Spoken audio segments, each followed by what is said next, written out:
Polity में हम एक कदम और आगे बढ़ते हैं। संविधान की इस विकास यात्रा में हमने आपको प्रेसिडेंट के ऊपर अब तक 3 लेक्चर प्रोवाइड कर दिए।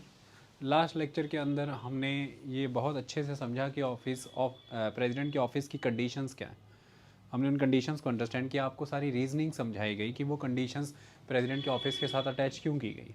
फिर हमने आपको उनका टर्म समझाया, हमने आपको उनका इम्पीचमेंट का प्रोसेस समझाया और हमने आपको बताया कि अभी तक किसी प्रेसिडेंट का इम्पीचमेंट नहीं हुआ। इसी में हमने वैकेंसी का जिक्र करना है और अब हम इस लेक्चर की शुरुआत वैकेंसी से करते हैं। किन किन ग्राउंड्स पे प्रेसिडेंट का ऑफिस वेकेंट होता है इसको समझिए। देखिए, पहला ग्राउंड तो ये है कि उनकी जो 5 ईयर का पूरा टर्म है वो कंप्लीट हो जाए, तो फिर नेचुरली इसकी वजह से फिर एक वैकेंसी क्रिएट होगी, क्योंकि उनका 5 साल का कार्यकाल खत्म होगा। ये तो नेचुरल प्रक्रिया है, तो फिर वैकेंसी तो क्रिएट होनी बनती है। दूसरा तरीका ये है कि 5 साल पूरा होने के पहले ही मान लीजिए प्रेसिडेंट अगर रेजिग्नेशन दे देते हैं तो भी उनका वैकेंसी क्रिएट हो जाती है उनके ऑफिस में। रेजिग्नेशन प्रेसिडेंट का किसको जाता है? वाइस प्रेसिडेंट को। तो प्रेसिडेंट का रेजिग्नेशन वाइस प्रेसिडेंट के पास जाता है। तीसरा प्रोसेस ये है कि 5 वर्ष अभी हुए नहीं, उसके पहले ही उनके खिलाफ इम्पीचमेंट आ गया पार्लियामेंट में। लोकसभा और राज्यसभा दोनों हाउसेज में, दोनों हाउसेज की टोटल स्ट्रेंथ की 2/3 मेंबर्स ने अगर प्रेसिडेंट के इम्पीचमेंट के फेवर में वोट कर दिया तो प्रेसिडेंट इम्पीच हो जाएंगे। तो पहला तो टेन्योर ही ख़त्म हो गया उनका। सेकंड इंपॉर्टेंट एस्पेक्ट है resignation, third important aspect impeachment, और चौथा ये है कि डेथ हो गई, अकस्मात मृत्यु हो गई उनकी मान लीजिए, तो फिर ऑफिस तो वेकेंट होगा ही। अब तक 2 प्रेसिडेंट हैं जिनकी डेथ हो चुकी, डॉक्टर ज़ाकिर हुसैन और फ़खरुद्दीन अली अहमद। तो डॉक्टर ज़ाकिर हुसैन और फ़खरुद्दीन अली अहमद की राष्ट्रपति रहते हुए डेथ हुई है। ओके, ये बात नाम याद रखने हैं। अगला ग्राउंड है कि वो डिस्क्वालीफाई हो जाएं या इलेक्शन उनके वॉइड डिक्लेयर हो जाएं। डिस्क्वालीफाई होने का मतलब यह है कि एक प्रेसिडेंट वो प्रेसिडेंट है जो लोकसभा का मेंबर होने की क्वालिफिकेशन रखते हैं, और लोकसभा के मेंबर होने के लिए आप अनसाउंड माइंड के नहीं होने चाहिए, आपका कैरेक्टर साउंड होना चाहिए। इस तरह की किसी भी परिस्थिति में मान लीजिए वो समस्या आ गई, अनसाउंड माइंड, कैरेक्टर लूज़ हो गया, आपका दिमागी कोई परेशानी आ गई, ड्यू टू एनी रीज़न आप डिस्क्वालीफाई हो गए। दूसरा, आपके इलेक्शन में धांधलियाँ थी, सुप्रीम कोर्ट ने उसके ऊपर इंक्वायरी की, इन्वेस्टिगेशन हुई, उसके बाद केस चला, इसमें क्लियर हो गया कि हाँ इलेक्शन में धांधली हुई है, तो इलेक्शन ही वॉइड डिक्लेयर कर दिए। फिर जब इलेक्शन ही वॉइड डिक्लेयर कर दिए फिर तो आपको जाना ही है। आई बात समझ में? फिर तो रास्ता क्लियर है बिल्कुल। तो या तो आप डिस्क्वालीफाई हो गए या इलेक्शन डिक्लेयर हो गए वॉइड, तो आपका दफ्तर खाली हो जाएगा। सारी परिस्थितियाँ समझ आ गई? अब इनको एक चीज़ समझिए। देखिए, अगर तो नेचुरल वे में टर्म एक्सपायर होने जा रही है 5 साल के लिए, तो ये रिस्पॉन्सिबिलिटी होती है गवर्नमेंट के ऊपर कि उन्हें ऑफिस ऑफ द प्रेसिडेंट की टर्म कंप्लीट होने से पहले ही इलेक्शन इन हैंड होल्ड करा करके रखने हैं, ताकि कुछ भी देर के लिए राष्ट्रपति का दफ्तर खाली ना हो। इधर से पुराने राष्ट्रपति के जाने का समय हो, उसके पहले देश के नए राष्ट्रपति चुने जाने चाहिए। समझ आई? इन एडवांस आपको चुन करके रखना है ताकि राष्ट्रपति का दफ्तर खाली ना हो। ये परिस्थिति इसी वजह से क्रिएट की गई है कि किसी भी लेवल पर इंटररेगनम की परिस्थिति ना क्रिएट हो। इंटररेगनम की परिस्थिति का मतलब यहाँ पर यह है कि अगर गवर्नमेंट फेल हो जाती है इस प्रोसेस में कि वो चुनाव नहीं होल्ड करा पा रहे हैं और प्रेसिडेंट का मान लीजिए कि ऑफिस वेकेंट होने का समय आ गया है, तो अब प्रेसिडेंट का जब ऑफिस वेकेंट होने का समय आ गया है तो नेचुरल एक्सपायरी होनी थी। प्रेसिडेंट अपना ऑफिस वेकेंट नहीं करेंगे जब तक कि नया चार्ज होल्डर वहाँ पर एंटर नहीं करेगा। प्रेसिडेंट अपने ही ऑफिस को कंटिन्यू करते चले जाएंगे। इस मामले में वाइस प्रेसिडेंट प्रेसिडेंट का रोल नहीं प्ले करेंगे। इस मामले में वाइस प्रेसिडेंट प्रेसिडेंट की भूमिका नहीं निभाएंगे कि 5 वर्ष का टेन्योर खत्म हो गया, नए राष्ट्रपति के चुनाव अभी कराए नहीं हैं, जगह खाली पड़ गई है और अब वाइस प्रेसिडेंट प्रेसिडेंट का रोल प्ले करने लगे। नहीं, वाइस प्रेसिडेंट और प्रेसिडेंट के इलेक्शन का प्रोसेस ही टोटली डिफरेंट है। वाइस प्रेसिडेंट जो हैं उनको स्टेट्स भी शामिल होते हैं, उनमें सेंटर भी शामिल है, इलेक्टेड मेंबर शामिल होते हैं।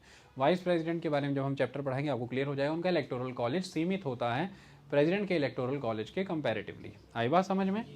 तो इस तरह से कई बार रूलिंग पार्टीज़ ये कोशिश कर सकती हैं, क्योंकि वाइस प्रेसिडेंट की अफिनिटी किसी पॉलिटिकल पार्टी से ज़्यादा रहती है, किसी पॉलिटिकल पार्टी के साथ उनकी अफिनिटी अधिक होती है। कई बार रूलिंग पार्टीज़ ये कोशिश कर सकती हैं कि प्रेसिडेंट का टेन्योर खत्म हो गया है, 2 महीने 4 महीने 6 महीने का गैप डालते चले जाएं, नए प्रेसिडेंट की नियुक्ति इलेक्शन ना ही होल्ड कराएं, तब तक के लिए वाइस प्रेसिडेंट ही उनका रोल पूरा करते रहेंगे। जबकि एक इनकैपेसिटी पर्सन से उस टाइम के लिए, क्योंकि उनका इलेक्शन का प्रोसेस उस तरह से नहीं हुआ है कंडक्ट, तो आप उनसे वो रोल्स फुलफिल नहीं करा सकते, इंटररेगनम की परिस्थिति पैदा हो जाएगी। It is not at all correct. तो आपको इन हैंड इलेक्ट करके रखना है प्रेसिडेंट को। ओके तो अगर आपसे कोई पूछे कि भाई नेचुरली टर्म एक्सपायर होने जा रही है, अगर उस समय तक राष्ट्रपति नहीं चुने गए हैं, तो क्या हमारे देश में ऐसा प्रावधान है कि एग्जिस्टिंग प्रेसिडेंट 5 ईयर से ज़्यादा कंटिन्यू कर सकते हैं? यस, एग्जिस्टिंग प्रेसिडेंट 5 ईयर से ज़्यादा कंटिन्यू कर सकते हैं, क्योंकि उनका नेचुरली टर्म कंप्लीट होने से पहले आपको राष्ट्रपति के चुनाव करा के रखते हैं। और अगर उनका नेचुरल टर्म कंप्लीट हो गया, नए राष्ट्रपति के चुनाव नहीं हुए हैं, तो ऐसी परिस्थिति में फिर राष्ट्रपति अपना दफ्तर नहीं छोड़ेंगे, क्योंकि वाइस प्रेसिडेंट उनका ऑफिस नहीं होल्ड कर सकते। और हमें प्रेसिडेंट के ऑफिस को कभी खाली छोड़ना नहीं है, क्योंकि प्रेसिडेंट पार्लियामेंट का इंडिस्पेंसिबल पार्ट है, लोकसभा, राज्यसभा प्लस प्रेसिडेंट। तो देश की सारी कार्रवाई ही रुक जाएगी, क्योंकि प्रेसिडेंट नहीं रहेंगे तो पार्लियामेंट फंक्शन नहीं कर पाएगी, और पार्लियामेंट के बिना यदि गवर्नमेंट फंक्शन कर रही है तो वह एक एब्सोल्यूट पावर हो जाएगी, निरंकुश हो जाएगी। इस तरह से जो पार्लियामेंट्री फॉर्म ऑफ गवर्नमेंट का कंसेप्ट है, वो कंसेप्ट ही पूरी तरह से रूल आउट हो जाएगा, हम उसे प्रमोट नहीं कर सकते। आ गई बात समझ में? क्लियर? सेकेंड इंपॉर्टेंट कंसेप्ट यहाँ पर आता है, अगर रेजिग्नेशन होता है, अगर इम्पीचमेंट होता है, अगर डेथ होता है, रेजिग्नेशन हो गया, इम्पीचमेंट हो गया, डेथ हो गया, तो ऑफिस को कौन होल्ड कर सकता है? Vice president. तो रेजिग्नेशन के मामले में naturally vice president office hold करेंगे। वाइस प्रेसिडेंट भी अवेलेबल नहीं है, मान लीजिए कि उनकी भी डेथ हो गई या कोई समस्या हो गई, तो चीफ जस्टिस ऑफ इंडिया। मान लीजिए उनकी भी कोई समस्या हो गई तो सीनियर मोस्ट जज ऑफ द सुप्रीम कोर्ट। इस तरह से ये लोग होल्ड करते चले जाएंगे। ओके तो रेजिग्नेशन के केस में, इम्पीचमेंट के केस में, डेथ के, इन सभी केसेस में वाइस प्रेसिडेंट प्रेसिडेंट का पोजीशन को होल्ड कर सकते हैं। और ऐसे में ये रिस्पॉन्सिबिलिटी हो जाएगी सेंट्रल गवर्नमेंट के ऊपर कि मैक्सिमम 6 मंथ्स के अंदर अंदर इलेक्शंस कंडक्ट कराना ज़रूरी है। मैक्सिमम 6 मंथ्स के अंदर अंदर इलेक्शन कंडक्ट कराना ज़रूरी है। आई बात समझ में? किसी को कोई दिक्कत? और अगर वैकेंसी बाय रेजिग्नेशन हो रही है, अगर वैकेंसी बाय इम्पीचमेंट हो रही है, अगर vacancy by death, vacancy by void, election void हो गया, डिस्क्वालिफिकेशन, इन सब के ग्राउंड की वजह से हो रही है, तो वैसे तो गवर्नमेंट को इमीडिएटली प्रेसिडेंट के इलेक्शंस होल्ड कराने चाहिए। लेकिन अगर देर से देर भी करें तो क्या आदेश हैं कि 6 महीने के भीतर भीतर आपको चुनाव कराने, मैक्सिमम समय इतना है, तो उतने समय के लिए वाइस प्रेसिडेंट प्रेसिडेंट का रोल प्ले कर सकते हैं। ओके इसमें कोई डाउट, इसमें कोई प्रॉब्लम? मामला क्लियर? नेक्स्ट कंसेप्ट आ जाता है, अगर हम डेथ की बात करें, इम्पीचमेंट के वाया तो मैंने आपको प्रोसेस समझा ही दिया कि इम्पीचमेंट के वाया प्रेसिडेंट को उनके ऑफिस से निकाला जा सकता है। डेथ के केस में ऐसा हो जाता है कि मान लीजिए कि अगर डेथ हो गई किसी वजह से, तो आज दिन तक के लिए ऐसा कैसे हुआ है कि प्रेसिडेंट की पोजीशन वाइस प्रेसिडेंट ने, फिर वाइस प्रेसिडेंट की पोजीशन चीफ जस्टिस ने निभाई है, उसका एक केस है, ध्यान से समझें। डॉक्टर जाकिर हुसैन का 1969 में डेथ हो गई थी, मई 1969 में। तो उस समय में फिर वाइस प्रेसिडेंट वीवी गिरी जो हैं, डॉक्टर जाकिर हुसैन की डेथ के बाद वाइस प्रेसिडेंट वीवी गिरी ने प्रेसिडेंट के तौर पे एक्ट किया था, तो ये एक्टिंग प्रेसिडेंट थे वीवी गिरी। आई बात समझ में? क्योंकि ये वाइस प्रेसिडेंट थे। और फिर क्या हुआ, प्रेसिडेंट का ऑफिस तो वेकेंट चल रहा है, किसी ना किसी को इलेक्शन के बाद तो उसे भरना है, तो फिर वाइस प्रेसिडेंट ने रेजिग्नेशन दिया, क्योंकि आप ऑफिस ऑफ प्रॉफिट तो होल्ड नहीं कर सकते हैं ना, आपको इलेक्शन लड़ना है प्रेसिडेंट का। तो वाइस प्रेसिडेंट ने रेजिग्नेशन दे करके प्रेसिडेंट के इलेक्शंस के लिए कंटेस्ट करना था। तो प्रेसिडेंट के इलेक्शन के लिए जब वीवी गिरी ने कंटेस्ट किया, तो उस समय में एम हिदायतुल्ला ने ऑफिशिएटिंग प्रेसिडेंट का रोल प्ले किया चीफ जस्टिस ने। तो एम हिदायतुल्ला एक चीफ जस्टिस थे जो प्रेसिडेंट भी रहे हैं। एम हिदायतुल्ला एक चीफ जस्टिस थे देश के, जो प्रेसिडेंट भी रह चुके हैं। ऑफिशिएटिंग प्रेसिडेंट का रोल उन्होंने प्ले किया है, क्योंकि नॉर्मल परिस्थितियों में ये होता है कि भाई जो प्रेसिडेंट हैं उनकी सीट को फिल करेंगे वाइस प्रेसिडेंट अगर डेथ हो गई। लेकिन यहाँ पर वाइस प्रेसिडेंट प्रेसिडेंट की सीट को फिल कर रहे हैं, वो एक्टिंग प्रेसिडेंट हैं, लेकिन वाइस प्रेसिडेंट खुद प्रेसिडेंट के चुनाव लड़ना चाहते हैं। वाइस प्रेसिडेंट खुद ही प्रेसिडेंट के चुनाव लड़ना चाहते हैं, तो वाइस प्रेसिडेंट का ही ऑफिस वेकेंट है और वो प्रेसिडेंट के इलेक्शंस में खड़े हैं। ऐसे में अब यहाँ पर ये हो जाएगा कि प्रेसिडेंट का ऑफिस खाली नहीं रखा जा सकता, तो फिर chief justice of India M Hidayatullah ने उस समय में ऑफिशिएटिंग प्रेसिडेंट का रोल वहाँ पर प्ले किया है। क्लियर हो गई ये कहानी? किसी तरह को कोई डाउट तो नहीं इसमें? ओके तो यही फैक्ट यहाँ पर बताना था। तो बस प्रेसिडेंट के डिस्क्वालिफिकेशन, प्रेसिडेंट की डेथ, प्रेसिडेंट के इलेक्शन वॉइड, प्रेसिडेंट की इम्पीचमेंट, प्रेसिडेंट के रेजिग्नेशन, इन सभी मैटर में वाइस प्रेसिडेंट आन के उनकी पोजीशन देखते हैं। मैक्सिमम 6 महीने का समय इलेक्शन कराने का। वाइस प्रेसिडेंट अवेलेबल नहीं है तो चीफ जस्टिस अवेलेबल नहीं है तो सीनियर मोस्ट जज हैं। जो भी पर्सन उनकी पोजीशन पर बैठ करके काम कर रहे हैं प्रेसिडेंट की, उन्हें ओथ और अफर्मेशन लेनी ज़रूरी है। उनको वही पर्क्स, अलाउंसेस, एमोल्यूमेंट्स मिलेंगे जो प्रेसिडेंट को मिल रहे हैं, उनको वही सारे प्रिविलेजेस और इम्यूनिटीज़ मिलेंगी जो प्रेसिडेंट को मिल रही हैं, यानी कि उनके द्वारा लिए गए सारे निर्णय भी वही प्रभाव रखेंगे जो राष्ट्रपति के निर्णय प्रभाव रखते हैं। यानी कि वो पूरी तरह से प्रेसिडेंट की पोजीशन को होल्ड कर रहे हैं, उससे जुड़े पर्क्स, उससे जुड़ी इम्यूनिटीज़, उससे जुड़े प्रिविलेजेस, उससे जुड़े हुए रिस्पॉन्सिबिलिटी सारी की सारी वो निभाएंगे फुल कैपेसिटी के अंदर। इतनी बात क्लियर हो गई? इसमें कोई परिवर्तन नहीं होगा क्योंकि वो उस समय राष्ट्रपति के दायित्वों का निर्वहन कर रहे हैं। ओके, अब हम पढ़ते हैं राष्ट्रपति की शक्तियाँ। चलिए एग्जीक्यूटिव पावर्स के बारे में पहले हम देखते हैं।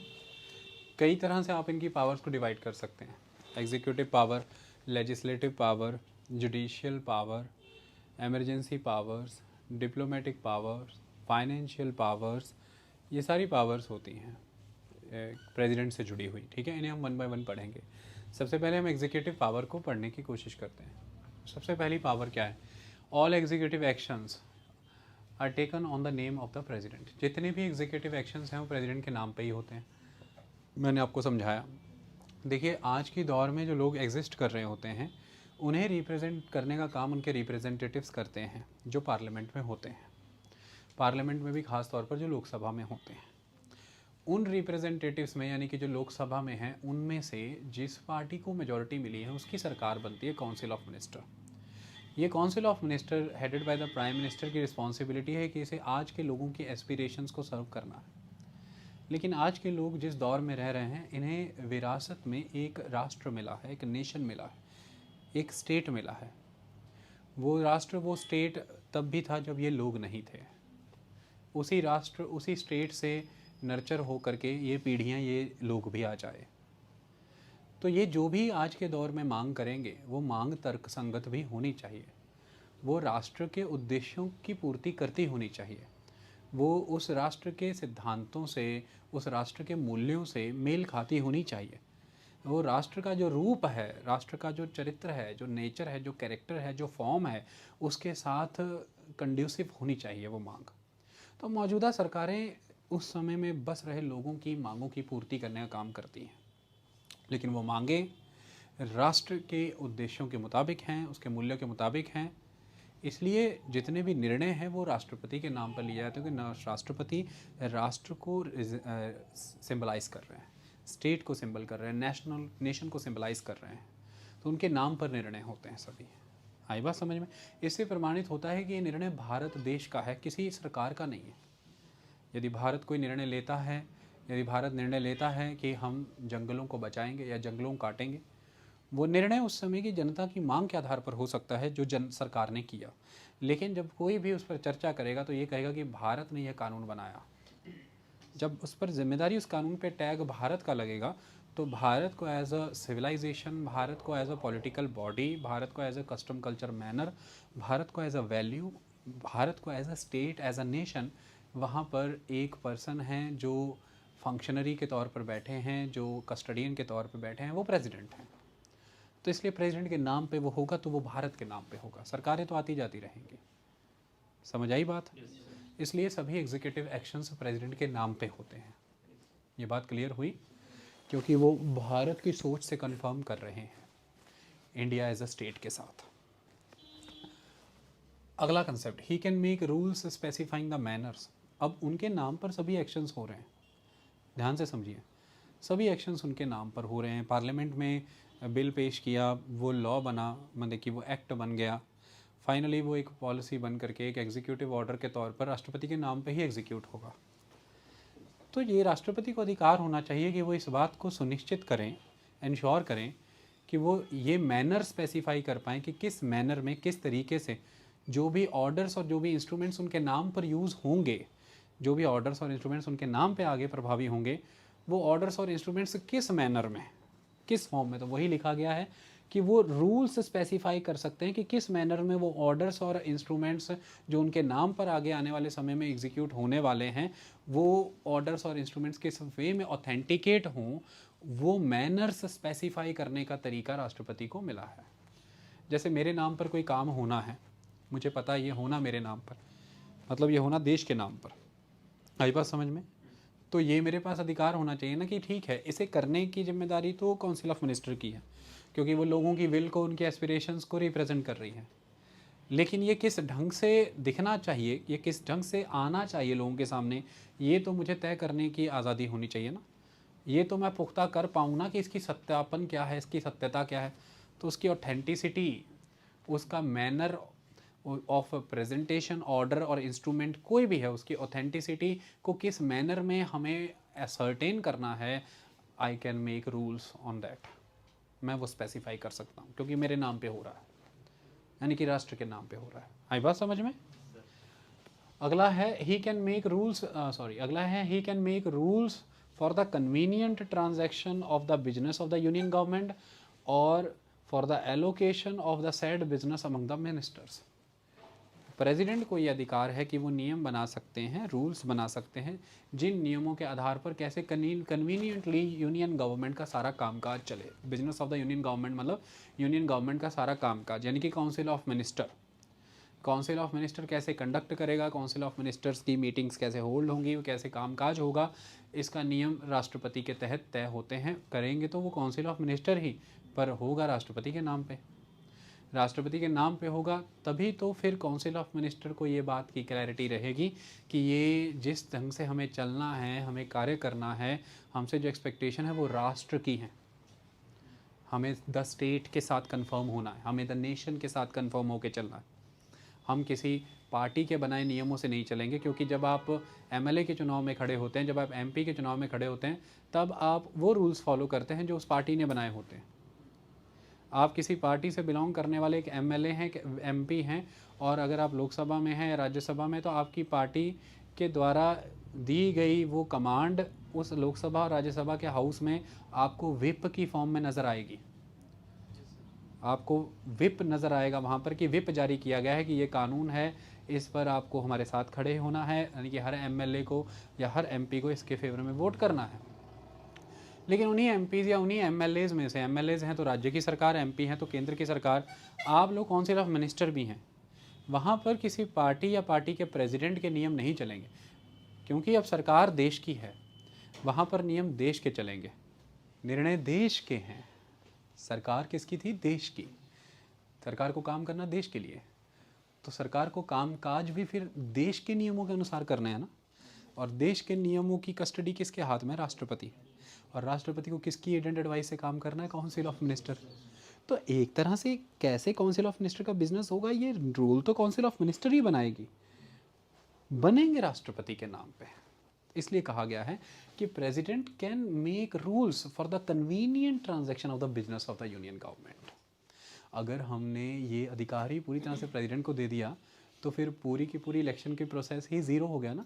आपने इतनी मेहनत से एमपी चुने, लोकसभा में आए, उन मेजॉरिटी पार्टी ने सरकार बनाई, और रूल अब वो लोग कैसे बिजनेस करेंगे, ट्रांजैक्शंस कैसे फंक्शन करेंगे, ये प्रेसिडेंट डिसाइड करेंगे। तो फिर तो ये तो ऑटोक्रेसी हो गई। प्रेसिडेंट तो उन्हें काम ही नहीं करने देंगे। It is not good. Rule council of minister ही बनाएंगे, वो रूल राष्ट्रपति के नाम पर उन्हीं पे लागू होंगे, रूल कंफर्म हो जाएंगे देश के साथ। राष्ट्रपति की मोहर लगने का मतलब सिंपली क्या होता है कि मामला, जैसे जाना तो आपने बाइक पे ही होता है, जाना तो आपने कहीं भी होता है, बस एक बार आप कंफर्म कर लेते हैं, पापा ये प्लान है, मैं जा रहा हूँ। पापा कहते हैं डन। तो फिर जब भी आपको बाहर कोई पूछता है कहाँ जा रहे हो भाई, किधर जा रहे हो, पापा ने कहा है, ये लाइन होती है कि नहीं? चौड़ करके एकदम से बोलते नहीं, पापा ने बोला है। कोई आपको अगला सवाल पूछ सकता है, अगला सवाल अगला ऐसे होता है, अच्छा पापा ने बोला, मैं करता हूँ उनसे बात। लेकिन काम लेजिटी, फिर वो पापा को पूछेंगे, पापा कहेंगे हाँ मेरे से बात हुई है, एवरीथिंग इज़ ओके, मैंने बोला है। सो पॉलिसी बच्चे की, प्लान बच्चे का, प्रोग्राम बच्चे का, पता भी था कि पापा ने ऐसे ही बोलना है, लेकिन पापा की ऑथेंटिकेशन रिक्वायर्ड है, क्योंकि फैमिली का एक कल्चर है, घर के एक सिद्धांत है, घर की एक सोच है। पापा ने असेंट दे दिया, अपन कन्फर्म हो गए, नाउ कोई थ्रेट नहीं, कोई डर नहीं। ठीक, council of minister he rule बनाएगी अपने कंडक्ट के, बट देश चलाने के लिए बनी है, नियम भी देश के लगेंगे, पार्टी के नहीं। तो देश को रिप्रेजेंट कर रहे हैं राष्ट्रपति, बस उनको कहा एक बार आपके दफ्तर से निकलवा दीजिए यार नियम। राष्ट्रपति ने देख लिया नियम, कहा ठीक है, it's okay, it is with the convention of the parliamentary system of the country, it is okay. तो फिर उन्होंने बनाए, ऐसा कहा जाता है। सही बात है। राष्ट्रपति ने बनाया तो सारे नियम फिर फॉलो करेंगे, और इसीलिए कहा है कि जो वो कामकाज है सारा, फिर allocation of the said business among the ministers भी प्रेसिडेंट ही रूल स्पेसिफाई करते हैं। यहाँ पर भी यही है, किसको मिनिस्टर बनाना है ये प्राइम मिनिस्टर डिसाइड करते हैं, किसको कौन सा पोर्टफोलियो देना है प्राइम मिनिस्टर डिसाइड करते हैं। लेकिन ये पोर्टफोलियोज जो जा रहे हैं तो राष्ट्रपति के अकॉर्डिंग ही जा रहे हैं ना, क्योंकि मंत्री पद पे नियुक्ति भी तो राष्ट्रपति करते हैं। अगला पॉइंट, तो कामकाज कैसे चलेगा, वो राष्ट्रपति ने नियम बनाए, कामकाज कैसे बटेगा उनमें सब में, ये भी नियम राष्ट्रपति बना रहे हैं। बना अचल में ये काउंसिल ऑफ मिनिस्टर ही रहा है, ओके, हो राष्ट्रपति के नाम पर रहा है। पर जब आपको एमसीक्यू आएगा एज इट इज़ ये 4 स्टेटमेंट्स आएगी कि ऑल एग्जीक्यूटिव एक्शन इन्हीं के नाम पे होते हैं। ही can make rules for specifying the manners of orders and instruments जिसके अकॉर्डिंग कि उसके ऑथेंटिकेशन का सत्यापन हो सके। ही can make rules for the convenient transaction of business of the union government, allocation of the said business among the minister. Yes, इसको गलत नहीं समझना। और उसके पीछे की जस्टिफिकेशन पूछी जाए तो मैं अभी वही समझा रहा था तब से, है ना। Nation and government, two things are totally different, but two things are very much in synchronization. समझिए बात को। राष्ट्र है, सरकार है, दो अलग बातें होती हैं। सरकार राष्ट्र के अनुकूल ही चलनी चाहिए, ठीक है। राष्ट्र को सरकार के अनुकूल ढलना नहीं है, सरकारों को राष्ट्र के अनुकूल होना है। और सरकारें किन्हें रिप्रेजेंट कर रही हैं, लोगों को, तो उन्हें लोगों की आकांक्षाओं को रिप्रेजेंट करना है, लेकिन राष्ट्र के साथ अनुकूल होकर चलना, वो भूलना नहीं है। समझ आ रही बात। ये नहीं कि 5 साल में राष्ट्र के लोगों की इच्छा के अनुसार चल रहे और फिर सब खा पी के नपेट दिया, सारा पूरा इंडिया खत्म, ऐसा नहीं। राष्ट्र खत्म नहीं होना चाहिए। समझ आ रही बात। तो राष्ट्र के सरकार को रिप्रेजेंट कौन कर रहा है, प्राइम मिनिस्टर। राष्ट्र को रिप्रेजेंट कौन कर रहा है, प्रेसिडेंट। Beautiful aspect. सरकार को रिप्रेजेंट करने वाला रियल एग्जीक्यूटिव, राष्ट्र को रिप्रेजेंट करने वाला नॉमिनल एग्जीक्यूटिव। राष्ट्र सरकार को रिप्रेजेंट करने वाला प्रधानमंत्री रियल पावर, और राष्ट्र को रिप्रेजेंट करने वाला राष्ट्रपति नॉमिनल पावर। राज्य सरकार को रिप्रेजेंट करने वाला डिफेक्टो हेड, और राष्ट्र को रिप्रेजेंट करने वाला de jure head. Awesome combination, it's best. Appoints the prime minister, he will appoint the prime minister and other ministers. यही प्रधानमंत्री की भी नियुक्ति करते हैं और यही बाकी मिनिस्ट्रियों की भी नियुक्ति करते हैं। हमारी कंट्री में प्राइम मिनिस्टर के इलेक्शन तो होते नहीं, हमारी कंट्री में मिनिस्टर्स के भी इलेक्शन नहीं होते। जैसे अमेरिका में प्रेसिडेंट के इलेक्शन होते हैं, अमेरिकन प्रेसिडेंट इलेक्शन। आपने कभी इंडिया में प्राइम मिनिस्टर इलेक्शन सुने आज दिन तक? कोई ऐसा वर्ड आपके दिमाग में है? नहीं। आप तो एमपीज़ को चुनते हैं, मेंबर पार्लियामेंट। फिर जिस भी पॉलिटिकल पार्टी के मेजॉरिटी में एमपीज़ आते हैं लोकसभा में, वो एमपीज़ फिर वहाँ पर अपना एक ग्रुप ऑफ एमपीज़ बनाते हैं, यानी कि सांसद दल। वो सांसद दल का जो नेता होता है उसे फिर राष्ट्रपति बुलाते हैं, प्रधानमंत्री नियुक्त करते हैं। तो यहाँ पर अब एक बात समझे कि राष्ट्रपति ही प्रधानमंत्री को नियुक्त करते हैं, अपॉइंट करते हैं, बट वो राष्ट्रपति की चॉइस के नहीं होंगे।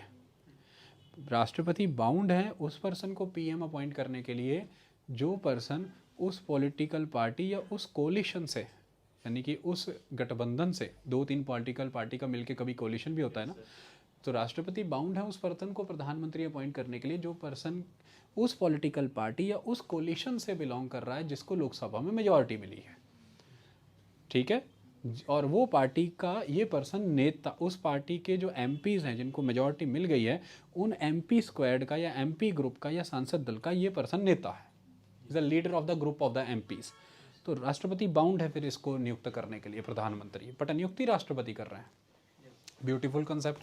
आप कहें ये नौटंकी क्यों रखी थी, तो इतना प्रोसेस क्यों लिया, इजी होया था। समझो ध्यान से। देश ने इस मौजूदा जनसंख्या ने तो अपनी अभिव्यक्ति जाहिर कर दी कि हमें ये पार्टी पे फेथ है, और हमें इस पार्टी पे फेथ है, और इस पार्टी के सांसदों ने मिलकर के अपने एक नेता पे फेथ जता दिया कि हमें इस नेता पे फेथ है कि हमें प्रधानमंत्री बनना है। लेकिन नेता जो भी देश में अब आगे काम करने वाले हैं या काम करेगा, वो नेता, वो पार्टी के नाम पे तो नहीं होगा, तो देश के नाम पे होगा। क्योंकि देश की कुंजी, देश की संस्थाएं, देश की ट्रेजरी, देश की जनता उनके हाथों में आप देने जा रहे हैं, तो वो शख्स तो आएगा ही ना जिसको देश ने खुद को सौंपा हुआ है। तो इसलिए वो देने फिर राष्ट्रपति आते हैं। इससे आपको ऑटोमेटिक एक मैसेज मिलता है कि जनता की इच्छाओं की पूर्ति करते करते देश के मूल्य, सिद्धांत और उद्देश्यों को विस्मृत ना कर देना, भुला ना देना। जब भी ऐसा करोगे तो परेशानी में आ जाओगे, क्योंकि कोई और भी खड़ा किया है देश ने देश की रक्षा के लिए, वो जुडिशरी है। आई बात समझ में? ये इंपॉर्टेंट चीज़ है। So head of the state इसलिए प्रेसिडेंट है, प्राइम मिनिस्टर नहीं है। ओके तो इसलिए अपॉइंटमेंट राष्ट्रपति के हाथों ही हो रही है, ताकि ये सिचुएशन क्लियर रहे। पूछो क्यों? अभी 2-3 दिन से क्या चल रहा है अमेरिका में? मान लो अपॉइंटमेंट प्रेसिडेंट के थ्रू ना होती, ऑटोमेटिक ही अपॉइंटमेंट हो जाता, क्योंकि मेजॉरिटी में थी वो पार्टी और उसके सांसद दल के नेताओं ने उसे चुना। फिर 5 साल का कार्यकाल खत्म हो गया है अब, और चुनाव में किसी दूसरी पार्टी को मेजॉरिटी मिल गई, अब उनका राइट बनता है काउंसिल ऑफ मिनिस्टर का। तो अगर प्रेसिडेंट को अपॉइंटमेंट की परमिशन दी है तो फिर प्रेसिडेंट को इन्हें डिसमिस करने की परमिशन भी तो होगी ना। अब अगर ये लोग दफ्तर खाली नहीं करना चाहते, ये लोग जाना ही नहीं चाहते, ये लोग निकलना ही नहीं चाहते, तो देश क्या कह रहा है अब कि अब संविधान के मुताबिक तुम ऑफिस होल्डर नहीं हो सकते। अब संविधान के मुताबिक उस पार्टी के मेंबर ऑफिस होल्डर होंगे जिनको अब मेजॉरिटी मिली है। तो इसलिए प्राइम मिनिस्टर और मिनिस्टर्स को अपॉइंट प्रेसिडेंट करते हैं, लेकिन ये लोग ऑफिस भी प्रेसिडेंट के प्लेजर तक ही होल्ड करते हैं। प्रेसिडेंट की कृपा से ही इनका ऑफिस बना रहता है। प्रेसिडेंट जब चाहे इन्हें डिसमिस कर सकते हैं, लेकिन अब इसको कभी कंफ्यूज नहीं करना। प्रेसिडेंट उसी पर्सन को पीएम अपॉइंट करेंगे जिसकी पार्टी या जिसकी कॉलिशन को मेजॉरिटी है लोकसभा में, और वो पार्टी या कॉलिशन के एमपीज़ ने उसे अपना नेता चुना पर्सन को, तो उसे पीएम अपॉइंट कर दिया। और फिर जो पीएम जिन पर्सन को सजेस्ट करें उन पर्सन्स को राष्ट्रपति मंत्री नियुक्त करेंगे। प्राइम मिनिस्टर जिन जिनका नाम बताएंगे उन्हें प्रेसिडेंट मिनिस्टर अपॉइंट करेंगे, ठीक है। लेकिन ये प्राइम मिनिस्टर और minister hold office during his pleasure, यानी कि प्रेसिडेंट के ही कृपा तक ये ऑफिस संभाल सकते हैं। इसका मतलब प्रेसिडेंट इन्हें निकाल देंगे, लेकिन प्रेसिडेंट इन्हें अपनी इच्छा से नहीं निकाल सकते। प्रेसिडेंट तब तक प्राइम मिनिस्टर को और काउंसिल ऑफ मिनिस्टर को, मिनिस्टर्स को नहीं निकाल सकते जब तक प्राइम मिनिस्टर और काउंसिल ऑफ मिनिस्टर को उस लोकसभा में उनकी पार्टी को मेजॉरिटी की सीट्स हासिल हैं। लेकिन जैसे ही उनको मेजॉरिटी सीट्स हासिल नहीं है, अब वो इमीडिएट इफेक्ट के साथ ऑफिस से रिमूव कर दिए जाएंगे, और ये करने का दम प्रेसिडेंट के पास है, क्योंकि प्रेसिडेंट के प्लेजर पे ये लोग काम करेंगे।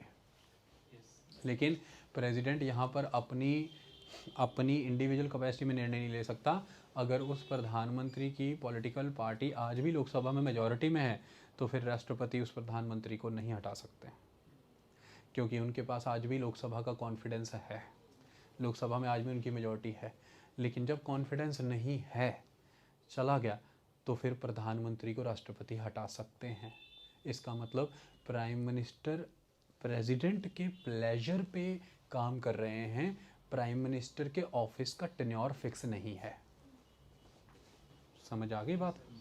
प्राइम मिनिस्टर प्रेसिडेंट के प्लेजर पे ही काम कर रहे हैं, उनके ऑफिस का टेन्योर फिक्स नहीं है। 6 महीने में कॉन्फिडेंस लूज़ हो गया तो प्राइम मिनिस्टर 6 महीने में चले जाएंगे, और अगर 5 साल में कॉन्फिडेंस नहीं लूज़ हुआ तो पूरे 5 साल का टाइम निकाल के जाएंगे, क्योंकि 5 साल बाद तो फिर चुनाव हो जाएंगे।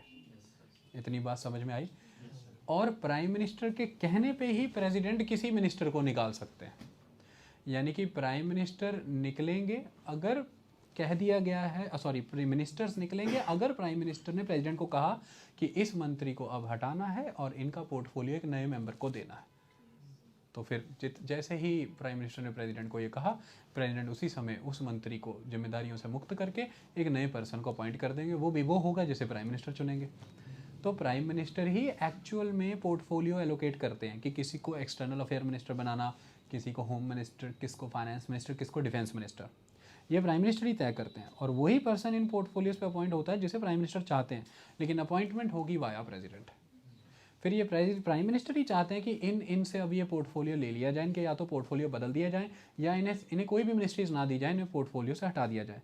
ये भी तय प्राइम मिनिस्टर ही करेंगे, लेकिन होगा किसके हाथों? Via president. और ये प्राइम मिनिस्टर भी खुद किनके हाथों अपॉइंट होंगे? Via president. लॉजिक समझ में आ गया? कोई डाउट इसमें? ठीक है। अगला है, प्रेसिडेंट ही अटॉर्नी जनरल को अपॉइंट करते हैं। अटॉर्नी जनरल ऑफ इंडिया जो इंडियन गवर्नमेंट को कोर्ट्स में रिप्रेजेंट करते हैं, अटॉर्नी जनरल की नियुक्ति प्रेसिडेंट के द्वारा होती है।